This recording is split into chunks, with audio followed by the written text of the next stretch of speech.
성도 여러분 안녕하셨습니까? 네, 사랑합니다. 예, 두 꼬마의 그 인사는 우리에게 굉장히 큰 용기를 줍니다. 네. 귀한 찬양, 오랜만에 그 혼성 듀엣 정말 아름다운 찬양이었죠. 하나님께서 많은 영광을 받으셨을 것으로 믿습니다. 감사합니다. 점점 우리 성도님들의 반가운 모습들을 이렇게 뵙게 되니까 너무 좋고요. 우리도 이렇게 좋은데 우리 하나님이 얼마나 더 좋으시겠어요? 반갑습니다. 네, 우리 배성옥 집사님은 아까 소개를 드렸었는데 지금 오셨습니다. 환영을 드리고요. 반갑습니다. 자, 오늘 저는 말씀의 제목을 예수님과 멜기세덱 2를 이제 말씀을 드리려고 합니다. 먼저 하나님의 오늘 본문의 말씀, 우리 함께 이 말씀을 읽고 시작합니다. 히브리 7장 15, 17절 다 같이 크게 함께 봉독합니다. 시작. 멜기세덱과 같은 별다른 한 제사장이 일어난 것을 보니 더욱 분명하도다. 그는 육체에 상관된 계명의 법을 좇지 아니하고 오직 무궁한 생명의 능력을 쫓아낸 것이니 증거하기를 내가 영원히 멜기세덱의 반차를 좇는 제사장이라 하였도다. 여러분, 우리는 매주 히브리서를 통해서 은혜를 누리고 있습니다. 지난주까지 히브리서 6장을 마치고 오늘은 히브리서 7장의 말씀을 상고하도록 하겠습니다. 여러분, 지난 3월 20일 설교 혹시 기억하시는가요? 히브리 5장 6절서부터 7절까지의 말씀을 본문으로 해서 제목은 예수와 멜기세덱이라는 제목을 통해서 말씀드렸습니다. 근데 왜 오늘 동일한 주제를 다루어야 하는가? 그 이유를 몇 주 전 이 설교를 졸지 않고 잘 들으신 분은 기억이 나실 텐데요.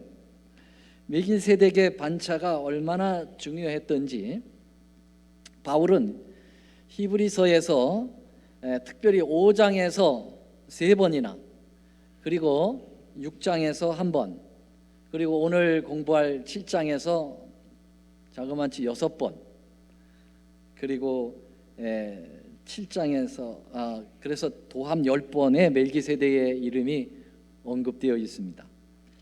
근데 이 히브리 기자는 말하기를 멜기세덱은 좀 다루기가 어려운 것이다. 그래서 우리 같이 지혜가 좀 둔해서 한 번에 다루기가 어렵다 하는 말씀을 아예 성경에 이야기했습니다.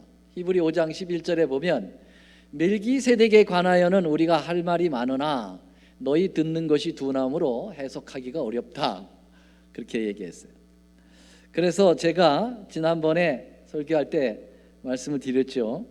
멜기세덱을 한 번에 다루기가 좀 벅차다. 시간적인 것도 벅차고. 그래서 다음 7장에 가서 더 자세히 다루기로 하면서 그때 멜기세덱에 대한 전반부를 말씀을 드렸던 것으로 여러분 다 기억이 혹시 나시나요? 자, 그래서 오늘은 멜기세덱과 예수님과 멜기세덱 2를 말씀을 드리는 것입니다. 자, 그러면 오늘은 이 멜기세덱에 대하여 좀 더 집중적으로 깊이 말씀을 상고해 보도록 하겠습니다. 먼저 이 말씀을 드리기 전에 결론부터 말씀을 드린다면 왜 바울은 히브리서에서 특별히 7장에서 6번이나 언급을 하며 그토록 멜기세덱 이런 많은 멜기세덱의 그 지면을 할애해 가지고 반복하여 강조하는 것일까? 그 이유는 멜기세덱을 알리려고 하는 것이 이 바울의 궁극적 목적이 아니라 멜기세덱을 통해서 우리 예수님을 더 많이 알게 하려고 하는 욕심 때문이다라고 하는 사실입니다. 바울의 사상은 오직 누굴까요? 오직 예수님이세요. 그래서 바울은 첫째도 예수, 둘째도 예수, 셋째도 예수, 계속 예수님을 높이고 예수님을 각인시키고 예수님을 묵상하도록 만드는 일을 바울은 하고 있죠. 그래서 그만큼 이 멜기세덱의 인물됨과 그의 삶이 예수님의 그 아이덴티티, 이 정체성과 많이 오버랩되고 나타나기 때문에 멜기세덱을 그렇게 강조한 것입니다. 자, 그럼 멜기세덱이라는 말은 인명입니다. 사람 이름입니다. 제가 이제 여러분들에게 머리에 쏙 들어가게 하려고 세덱 중에 세덱은 누구라고 그랬어요? 멜기세덱이다. 그런데 그 세덱이라고 하는 그런 게 아니고, 이 멜기세덱이라는 이름을 가진 사람을 아브라함 시절에 아주 실존했던 인물이었죠. 그래서 멜기세덱은 아주 혜성처럼 왔다가 바람처럼 사라져버린 그런 아주 독특한 인물입니다. 창세기 14장 17절서부터 20절까지 딱 4절에 한해서 멜기세덱을 잠깐 언급을 하고 난 다음에 성경을 떠나버립니다. 그 이름은 남겨두고 성경을 떠나버립니다. 그래서 이 성경의 처음이자 마지막으로 등장하는 멜기세덱을 우리는 바로 창세기 14장 17절에서부터 20절까지의 말씀에서 이제 볼 수가 있게 되겠는데요. 이 말씀을 좀 읽어보겠습니다. 아브라함이 그돌로멜과 그와 함께 왕들을 파하고 돌아올 때 소돔 왕이 사회골짜기 곡 왕국에 나와 그를 영접하였는데 18절 우리 한번 같이 읽어볼까요? 18절 시작. 살렘 왕 멜기세덱이 떡과 포도주를 가지고 나왔으니 그는 지극히 높으신 하나님의 제사장이었다. 아마 제사장이라고 하는 호칭이 제일 처음에 등장하는 이 성경절입니다. 그가 아브라함에게 축복을 합니다. 가로되 천지의 주제시오 지극히 높으신 하나님이요 아브라함에게 복을 주옵소서. 그렇게 얘기했습니다. 너희 대적을 내 손에 붙이신 지극히 높으신 하나님을 찬송할지로다 하매 아브라함이 그 얻은 것에서 뭘 드렸어요? 11금을 드렸네요. 그죠? 10분의 1을 멜기세덱에 주었습니다. 자, 조카 롯을 포로로 잡아간 이방 왕들을 많은 군대를 이끌고 가가지고 아브라함이 격파하고 이제 돌아오는 상황이었습니다. 근데 이때 그 돌아오는 지역이 살렘이라고 하는 지역인데 거기에 왕으로 있었던 멜기세덱이 지금 나와가지고 아브라함에게 떡과 포도주를 주면서 그리고 축복도 하면서 그리고 아브라함이 전리품으로 얻은 것 중에 10분의 1을 이제 드리는 것을 받아 챙깁니다. 이러 보건대 멜기세덱은 그 이름으로나 그의 신분으로나 그의 직분으로 모든 다양한 면으로 여러분 오늘 우리가 살펴보겠지만은 예수님의 모습을 너무나도 정말 직접적으로 예표한 인물이라고 볼 수가 있겠습니다. 이렇게 예수님을 정말 아주 강하게 예표한 인물도 쉽지는 않은 것 같아요. 많지는 않습니다. 자, 이제 하나하나 이 멜기세덱을 통하여 오버랩되는 우리 예수님의 모습을 우리가 살펴보겠습니다. 첫째, 멜기세덱의 이름을 한번 좀 우리가 보도록 하죠.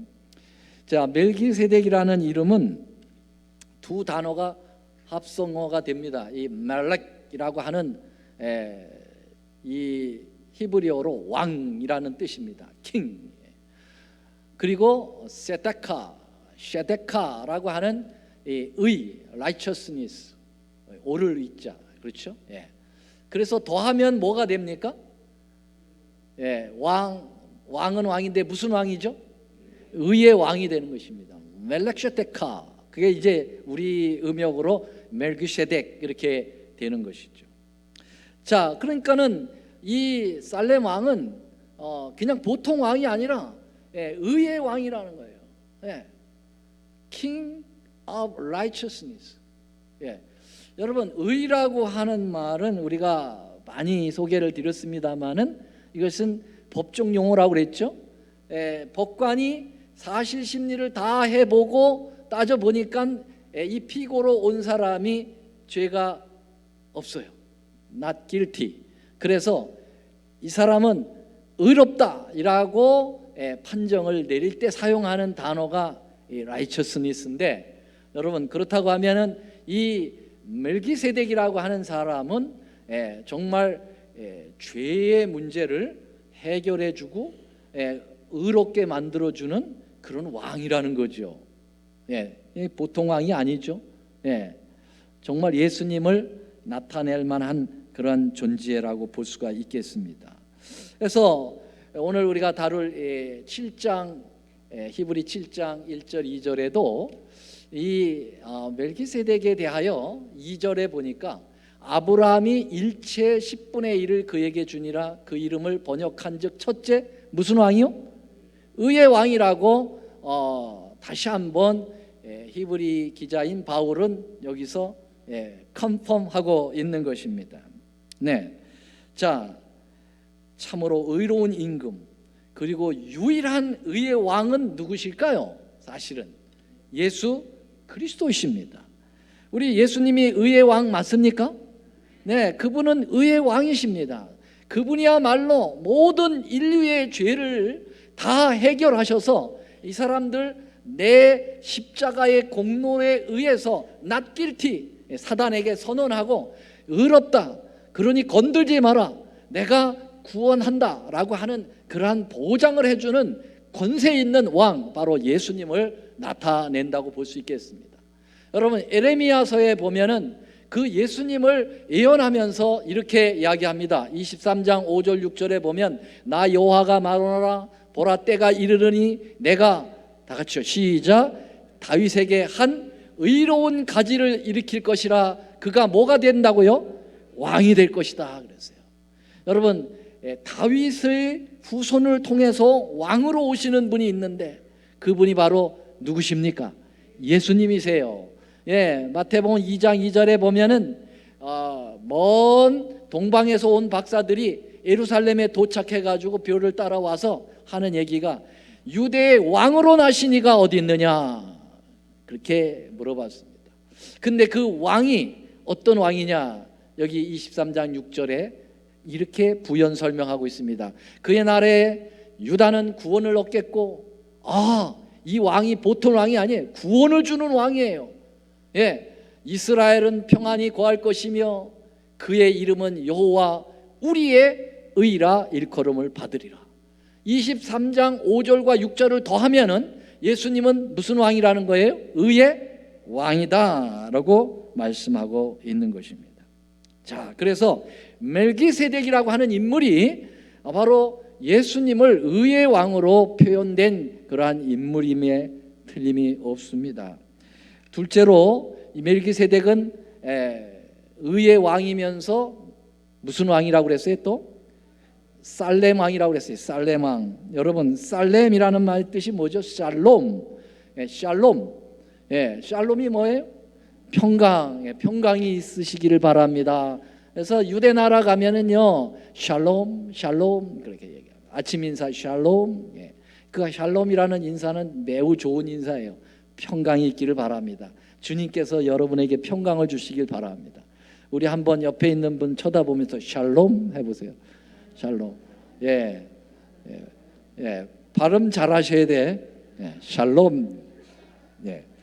자, 이 멜기세덱이 샬롬 왕이에요. 근데 재밌게도요, 이 살렘이라고 하는 것이 지역 이름이에요. 평강이라는 지역이 있었어요. 거기에 왕이란 말이에요. 그래서 여기 창세기 14장 18절에 보면 살렘 왕 멜기세덱이라고 이야기한 것은 그가 이제 의미적으로 평강의 왕으로 예수님을 표현하기도 했지만 지역적으로도 살렘이라고 하는 나라의 왕이다, 이렇게 보시면 되겠습니다. 자, 그리고 히브리 7장에서도 똑같이 이 멜기세덱은 살렘 왕이다, 이렇게 또 컨펌을 하고 있습니다. 자, 그러면 여러분, 이 살렘 왕은 한마디로 풀어서 얘기하면은 평강의 왕인데, 여러분, 평강의 진짜 왕은 누구십니까? 역시 예수님이세요. 여러분, 예수님은 평강의 왕이십니다. 여러분, 우리에게 영원한 평강을 주시는 분은 누구십니까? 예수님이세요. 네, 예수님은 우리의 화평의 왕이십니다. 그렇죠? 네, 화평케 하는 자는 복이 있나니, 저희가 하나님의 아들이라 일컬음을 받을 것이라 그랬어요. 화평케 한 자가 누구십니까? 예수님이세요. 피스메이커. 그죠? 예수님은 화평케 하신 분이에요. 하나님과 인간 사이에 죄로 인해서 불목된 상황을 예수님께서 이 땅에 오셔서 십자가에 달려 돌아가심으로 죄를 없애주시고 우리와 하나님 사이를 화목하게 만들어 주신 분입니다. 그래서 우리 주님은 우리에게도 그런 말씀하세요. 너희도 화평케 하는 자가 되라. 예수님처럼. 어떤 사람이 가기만 하면 불화가 일어나는 사람이 있고, 어떤 사람이 가면은 아주 평안하게 되는 때가 있어요. 그렇죠? 그런 사람을 피스메이커라고 그러고, 가기만 하면은, 이 사람만 오기만 하면 불화가 일어나는 사람을 무슨 메이커라고 그래요? 트러블 메이커라고 그래요. 여러분, 우리는 피스메이커가 되어야 되겠어요. 예수님이 그런 분이시니까요. 여러분, 우리 예수님은 이 살렘의 왕이십니다. 예루살렘의 왕으로 오셨습니다. 그래서 이사야 선지자가 앞으로 오실 그리스도를 평강의 왕이라고 그렇게 이야기했습니다. 우리가 잘 아는 이사야 9장 6절에 우리에게 한 아기가 왔는데 우리에게 난 그 아기는 하나님의 아들이죠. 예수님이죠. 근데 그 이름은 모사라, 기묘자라, 전능하신 하나님, 영존하시는 아버지라. 그 다음에 뭐라고 그랬어요? 평강의 왕이라, 그렇게 얘기했습니다. 그리고 여러분, 9장 6절에 많은 예수님에 대한 이야기를 하지만은 그것을 부연 설명한 것은 7절에서 평강에 관하여 더더욱 설명을 했습니다. 그 정사와 평강의 도함이 무궁하며 또 다윗의 위에 앉아서 그 나라를 굳게 세우고. 여러분, 예수님은 평강의 왕이시라고 하는 사실을 이사야는 아주 강조하여 이야기하고 있습니다. 그리스도께서는 멜기세덱처럼 단순히 평강의 왕이실 뿐만 아니라 문자 그대로 살렘 왕, 또 예루살렘의 왕이시기도 합니다. 여러분, 예루살렘이란 무엇인가? 그것은 지리적으로 이스라엘의 수도고, 성경 예언상으로 하나님의 구원받아 백성들이 이제 하나님의 계신 바로 그곳, 하늘 예루살렘까지 여러분 연장해서 생각해야 되는 것입니다. 그래서 우리는 이 땅에서는 예루살렘에 여행을 갈 수도 있겠지만은 우리는 결국 예루살렘 성에 가서 살게 됩니다. 어디죠? 하늘 예루살렘 성에 가서 살게 될 것입니다. 그래서 예수님께서 이 예루살렘의 왕으로 오신다고 하는 사실을 상징화시키기 위하여 스가랴 9장 9절에는 이렇게 예언했습니다. 시온에 따라, 이 시온이라는 것은 예루살렘이에요. 예루살렘의 딸들아 크게 기뻐할지어다. 예루살렘에 따라 즐거이 부를지어다. 보라, 내 왕이 내게 임할 것이다. 여러분, 예루살렘의 왕이 임하니까 샬렘 왕이에요. 평강의 왕이 임하시는 거예요. 누가요? 예수님이. 그래서 그분이 나귀를 타고 이제 퍼레이드를 벌이시는 거죠. 여러분, 동방 제국에서는요, 그 왕들이 평화의 시절에는 나귀를 타고요, 전쟁 시에는 말을 타고 퍼레이드를 한다고 합니다. 그러니까 예수님이 여기서 말을 타시지 않고 나귀를 타시고, 특별히 아주 작은 나귀 새끼를 타시고 예루살렘을 입성하셨다라는 것은 무슨 의미를 주고 있습니까? 그분이 전쟁의 왕이 아니라 무슨 왕이라는 겁니까? 평강 샬렘 왕이라는 거죠. 그래서 스가랴서의 이 예언에 맞게 예수님은 때가 되었을 때 나귀 새끼를 가져오라고 하시고 거기에 타고 입성을 하시게 되는 거예요. 호산나 호산나. 바로 이 구원을 주시는 평강의 왕, 죄가 없어져서 모든 세상이 평강으로 임하게 될 그러한 것을 상징하는 예수님의 퍼레이드가 우리는 이미 말씀 통해서 많이 배웠습니다. 그리고 우리가 장차 갈 곳도 어린 양이 계신 시온산입니다. 시온산은 바로 새 예루살렘 성입니다. 이 새 예루살렘 성이 여러분 이제 천년기가 지나면 어디로 내려온다고 합니까? 새 예루살렘이 어디로 내려와요? 이 지구로 내려온다고 나와 있어요. 여러분 이 지구로 내려올 때 하나님도 거기와 함께 하신다고 하는 말씀을 21장 2절에 말씀하고 계십니다.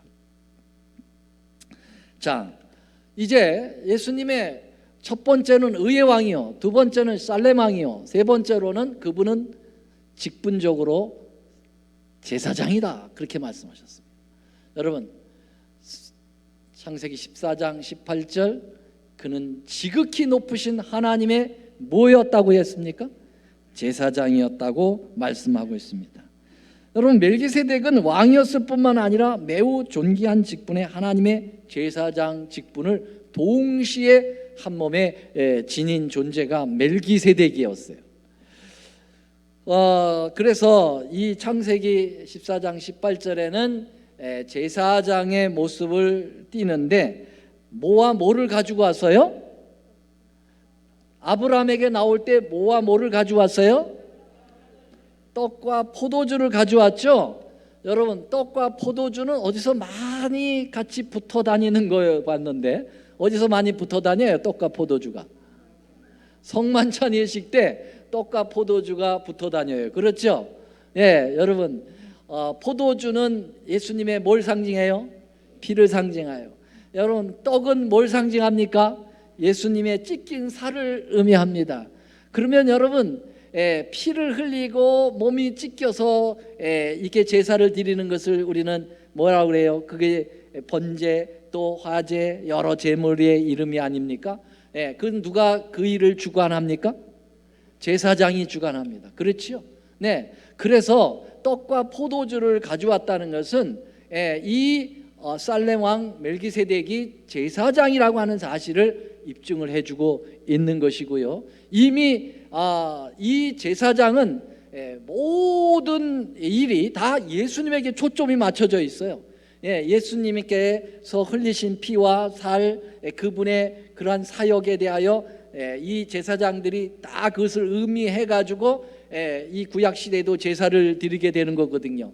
그러니까 멜기세덱이 벌써 예수님이 피 흘리실 것, 우리를 위하여 몸 찢기실 것, 우리를 위하여 그래서 평강을 주시고 의를 주실 것을 다 그의 생애 속에서, 그의 모습 속에서 표현을 하고 있는 것입니다. 여러분 이제까지 지금 말씀드린 의의 왕, 살렘 왕, 제사장 중에서 사실은 히브리서에서는 이 제사장인 그 예수님을 표현하기를 굉장히 강조하고 있습니다. 그러니까 멜기세덱의 생애를 반추하면서 바울도 특별히 이 멜기세덱의 직분을 가지고 있는 이 제사장이라고 하는 멜기세덱의 반차를 쫓아 제사장이 되었다라고 하는 예수님의 이야기와 접목을 시키는 일이 굉장히 성경에 많이 나오고 있습니다. 그래서 여기 우리가 히브리 5장에 있는 말씀 보면은요, 또한 이와 같이 다른 데 말씀하시되 내가 영원히 멜기세덱의 반차를 좇는 제사장이라 하셨으니, 예수님 두고 하는 얘기죠. 그 다음에 10절 한번 같이 읽어보겠습니다. 시작. 하나님께 멜기세덱의 반차를 쫓은 대제사장이라 칭함을 받았느니라. 그 예수님의 그 직분 가운데 특별히 하늘 대제사장으로서 취임하실 때 멜기세덱의 반차를 쫓았다 하는 그런 얘기는 다 프리스트, 제사장의 포커스가 맞춰 있다고 볼 수가 있겠습니다. 히브리 7장에서도요, 히브리 6장에서도 그렇죠. 우리가 지난 시간에 공부한 거예요. 휘장 안으로 들어가자 했는데 그 안에는 누가 계시냐? 멜기세덱의 반차를 쫓아 영원한 대제사장이신 예수님이 먼저 들어가셨기 때문에 우리도 거길 따라 들어가야 된다라고 하는 말씀을 드렸습니다. 자, 그런데 지난 시간에 그 멜기세덱 첫 번째 시간에 다 말씀을 드린 거긴 하지만 여러분, 우리가 복습하는 의미에서 예수님은 제사장으로 가시려고 하면은 유대의 그 모세 율법에 의하면은 무슨 지파가 돼야 된다고 그랬습니까? 레위 지파가 돼야 되죠. 그렇죠? 레위 지파. 뭐 다른 말로 아론 지파라고 할 수도 있어요. 왜냐하면 아론이 최초로 대제사장이 됐기 때문에. 자, 그런데 예수님은 무슨 지파라고요? 다윗의 후손으로 오셨으니까 다윗은 무슨 지파죠? 유다 지파라고 그랬어요.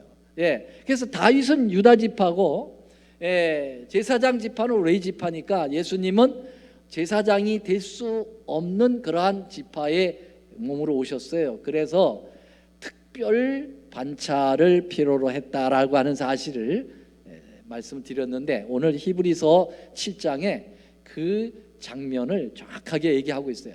여기 7장 10절에 뭐라고 그랬냐면 멜기세덱의 반차를 쫓아서 예수님께서 이제 영원한 대제사장이 됐는데 멜기세덱은 레위의 후손이 아니고 레위보다 훨씬 전 시대의 사람이다라는 거예요.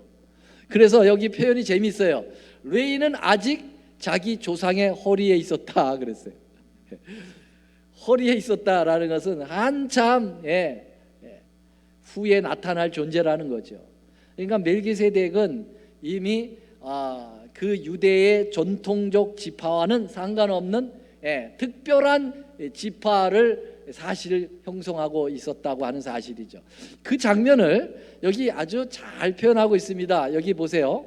레위기 7장 11절에 보면은 읽어보겠습니다. 레위 계통의 제사 직분으로 말미암아 온전함을 얻을 수 있었으며 어찌하여 아론의 반차를 쫓지 않고 멜기세덱의 반차를 쫓는 별다른 한 제사장을 세울 필요가 있느냐? 그렇게 질문을 하고 거기에 대하여 스스로 답합니다.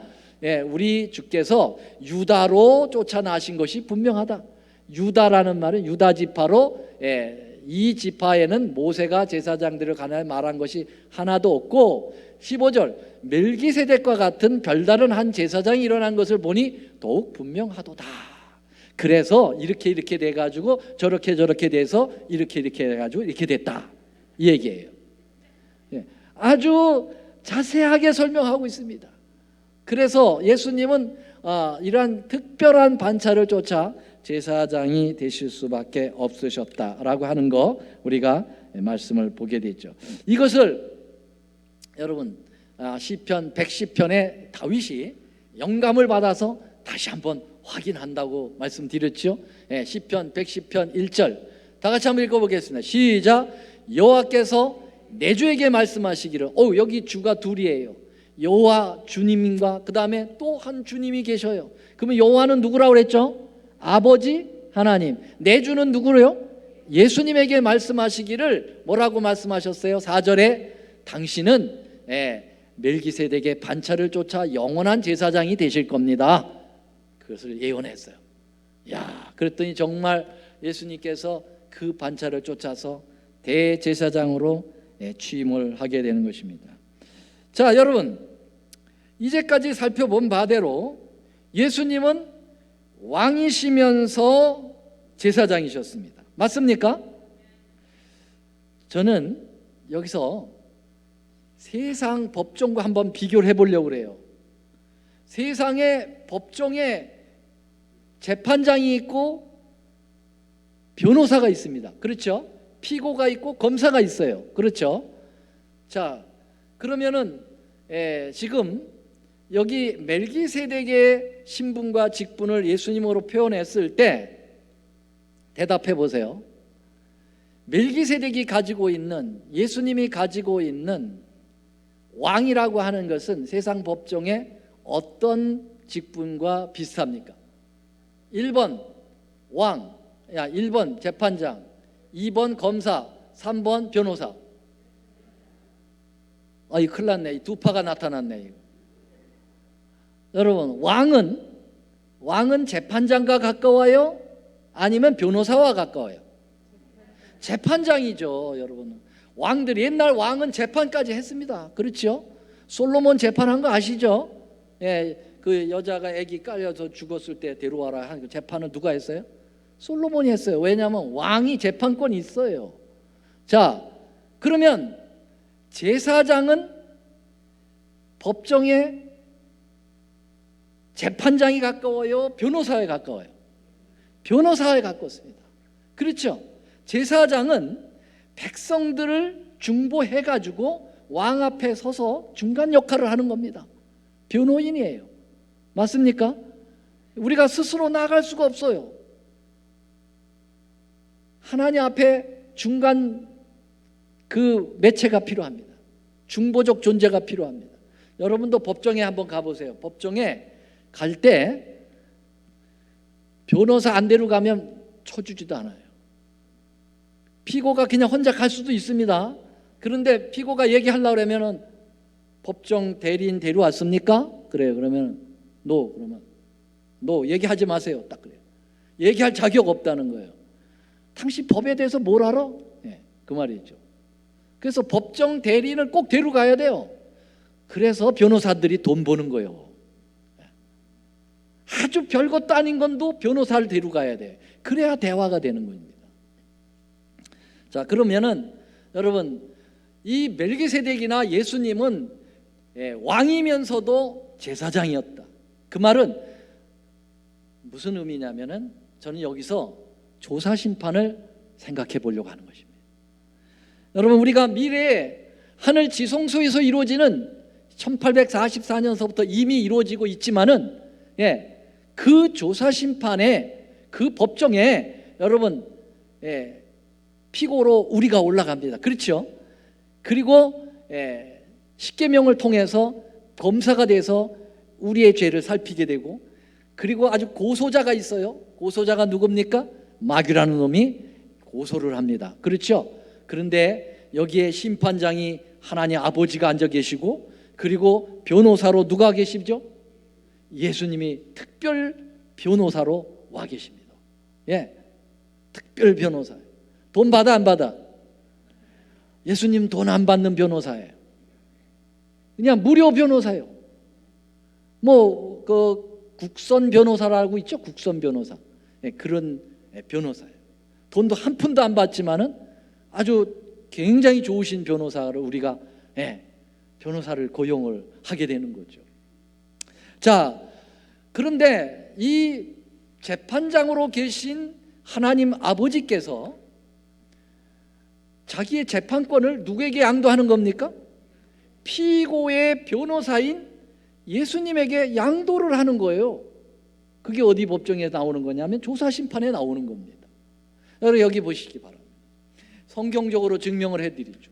요한복음 5장 22절 시작. 아버지께서 아무도 심판하지 아니하시고 누구에게 맡기신다고요? 심판을 다 아들에게 맡긴다 이거였어요. 아들이 누구요? 예수님이 심판하도록 맡겨주신다 이거예요. 또 인자됨을 인하여, 인자가 누구냐면 예수님으로 인하여 심판하는 권세를 주셨다. 로마서 2장 16절에 보면 곧 내 복음에 이른 바와 같이 하나님이 예수 그리스도로 말미암아 사람들의 은밀한 것을 심판하시는 그날이라. 예수님이 은밀한 것을 심판하시는다 이렇게 얘기했어요. 여러분, 권세를 아버지 하나님이 아들에게 주신 거예요. 하나 더 볼까요? 여기 보면 사도행전 10장에 보면은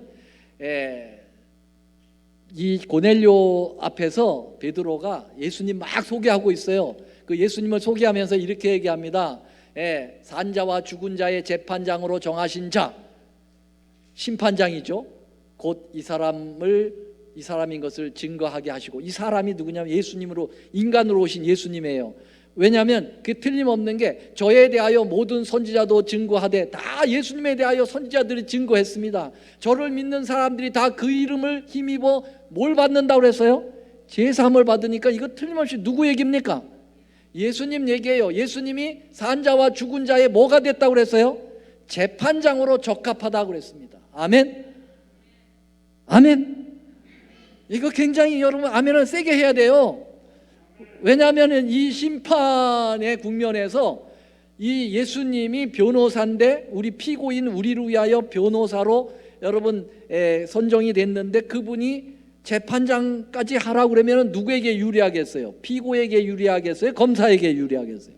피고에게 절대 유리하죠. 승소입니다. 무조건 승소해요. 피고인이 예수님이 재판장이 되면.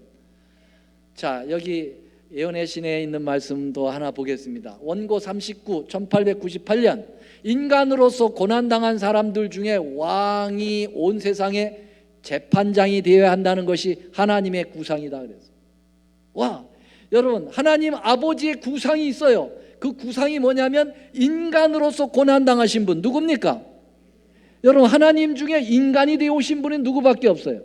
예수님 얘기해요. 그 예수님이 재판장이 되어야 하는 것이 하나님의 구상이라고 얘기했어요. 지상법정에서 다소곳이 신문을 받으신 분, 아유 이 우주의 재판장이 되실 분을 글쎄 이 유대 망할 사람들이 예수님을 갖다가 피고로 세워가지고 지들이 재판을 했다 이거죠. 얼마나 웃기는 일이에요. 한마디로 얘기하면 우주의 재판장을 피고로 해놓고서 지들이 재판한 게 빌라도 재판이에요. 여러분 하늘의 법정에서 인간을 영원한 죽음으로부터 구원하시기 위하여 오신 분, 사람이 멸시하고 거절하고 사단의 충동을 받은 사람들의 모든 모욕을 당하신 분, 치욕스러운 십자가의 죽음을 맛보신 그분만이 보상이나 형벌을 선고하도록 되어 있다. 아멘입니까? 이게 지금 하늘 법정에서 예수님이 하실 일이라는 거예요. 그 멜기세덱이 그것까지 정확하게 여러분 예표했어요. 표상했어요. 제사장이면서 왕으로서, 재판장이면서 변호사로서 참 놀라운 공부를 우리는 히브리서를 통해서 지금 하고 계신 것입니다. 자, 그러므로 피고 측 변호사가 재판장이 되면 피고는 자동 승소하게 되어 있습니다. 그래서 조사심판은 복음이라고요. 아멘. 떨 게 없다고요. 우리가 변호사로 샀는데 그분이 재판장이 됐는데 왜 떨어요? 떨 게 없어요. 주저할 게 없어요. 조사심판을 없다고 주장할 필요도 없어요. 다 이설입니다. 여러분 오히려 그 법정으로 빨리 나가서 우리의 죄를 없다고 의롭다고 판정을 받아야 합니다. 아멘입니까? 예. 자, 이제 마지막으로 이 멜기세덱의 근원적 모습을 보면 참 재밌어요. 여기 히브리 7장 3절에 멜기세덱을 이렇게 표현합니다. 아비도 없고 어미도 없고 애비도 없고 애미도 없어요. 족보도 없어요. 이게 무슨 말이냐? 여러분 애비도 없고 애미도 없다. 이 사람이라는 거예요? 아니라는 거예요? 여러분 족보도 없어요. 그러면 이건 무슨 상놈의 자식인가? 그런 얘기인가? 여러분 사실 멜기세덱은 인간입니다. 실존했던 인간이에요. 그래서 어미가 아비 없는 인간이 어디 있어요? 애미 없는 인간이 어디 있어요? 그렇죠? 그런데 히브리서에서는 멜기세덱을 아비도 없고 어미도 없고 족보도 없는 존재다 그렇게 표현하고 있습니다. 그 말은 정말 멜기세덱이 인간이 아니라는 얘기가 아니고 그 부분을 예수님께서 이 반차를 특별히 탈취하셨기 때문에 그에 가지고 있는 모든 족보들을 침묵시킨다 그런 의미로 볼 수가 있겠습니다. 히브리 창세기 14장에 문득 혜선처럼 나타났다가 호련히 바람처럼 사라진 뒤 그는 두 번 다시 나타나지 않는 그러한 존재로서 침묵하고 있는 이유가 거기에 있다는 것입니다. 여러분 그래서 우리 예수님은 아비도 없고 어미도 없고 족보도 없다 그런 말은 뭐냐면은 신성적 존재라는 거예요. 그분은 인간으로 오셨지만은 원래 인간의 그러한 어떠한 저기가 없고 하늘의 아버지였다고 하는 사실, 하나의 하나님이었다는 사실을 우리에게 보여주고 있습니다. 자, 이번에는 아까는 그것을 하나의 그러한 그 존재적 의미로 그런 의미를 표현하고 있고, 이번에는 이 멜기세덱의 시간적 의미에 있어서의 부분을 얘기해 보겠습니다. 이번에는 뭐도 없다고 그랬어요. 시작한 날도 없고 생명의 끝도 없다. 이건 누구밖에 없어요. 이런 존재는 이건 하나님밖에 없어요. 그렇죠? 하나님만이 시작도 없고 끝도 없으신 분이에요. 믿으십니까? 예. 그렇게 해서 나온 말이 하나님의 이름 중에 무슨 이름이에요? 야훼, 여호와라는 이름이죠. 여호와라는 이름이 여러분 나는 스스로 존재한다라는 뜻입니다. 난 누구에 의해서 내가 나오거나 누구에 의해서 내가 죽거나 그렇게 하지 않는다. 나는 영원 전부터 영원까지 나는 존재하는 존재야. I am who I am 이라고 하는 말이죠. 여러분, 간추려 말하자면 멜기세덱의 근원에 대한 성경의 침묵은 그리스도의 영원한 근원을 암시하는 것으로 이해해야 된다는 것입니다.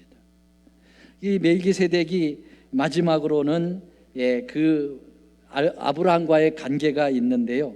아브라함 관계가 아까 떡과 포도주를 가지고 와서 축복을 했다고 하는 것은 그것은 예수님의 살과 피를 통하여 인류를 구원하시겠다고 하는 사실을 실물교훈적으로 표현하고 있다는 것입니다. 11조를 받고 축복을 베푸는 자가 11조를 바치고 축복을 받는 자보다 우월하다고 하는 사실을 이렇게 얘기하고 있습니다. 레위 족속에 들지 아니한 멜기세덱은 아브라함에게서 10분의 1을 취하고 약속 얻은 자를 위하여 복을 빌었나니 폐일언하고 두말할 것 없다. 낮은 자가 높은 자에게 복빔을 받느니라. 그러므로 멜기세덱이 아브라함보다 훨씬 뛰어난 존재다. 그런 말을 얘기하고 있어요. 여러분, 멜기세덱이 아브라함보다 훨씬 뛰어나다. 이 말은 여러분, 예수님은 모든 인류 믿음의 조상인 아브라함부터까지도 예수님에 비하면 아무것도 아니고 예수님은 탁월하신 분이고 위대하신 분이고 그분보다 더 위대한 분은 없다라고 하는 사실을 결론을 짓고 있는 것입니다. 예수님은 의의 왕으로 평강의 왕으로 영원한 대제사장으로 영원부터 영원까지 존재하시는 그러한 위대한 우리 예수님을 다시 한번 히브리 7장에서 우리에게 말씀해 주시는 것입니다. 여러분, 그 예수님을 사랑하십니까? 그분을 따라 순종하여 사시기를 원하십니까? 우리는 그러한 위대한 주님의 아름다운 참 제자로, 참 친구로, 친자녀로 그렇게 주님 앞에 끝까지 서게 되시길 바라고, 주의 재림의 때 그분을 우리의 눈으로 직접 뵙고 하늘 본향에서 영원히 함께 살아가시는 여러분과 제가 되기를 간절히 바라면서 말씀을 드리겠습니다. 사랑의 우리 하나님, 저희들에게 의의 왕, 평강의 왕, 영원한 제사장 예수님을 허락해 주셔서 감사합니다. 우리 예수님을 따라서 우리 하늘 본향 함께 가서 영원히 주님과 함께 살고 싶습니다. 저희들을 도와 주옵소서. 이제는 우리 하나님의 크신 사랑과 예수님의 놀라우신 은혜와 성령님의 감화 교통하심이 주님을 사랑하는 이 모든 백성들의 이 마음 위에 이제로부터 영원히 함께 하옵시기를 우리 구주 예수님의 이름으로 간절히 축원하옵나이다. 아멘.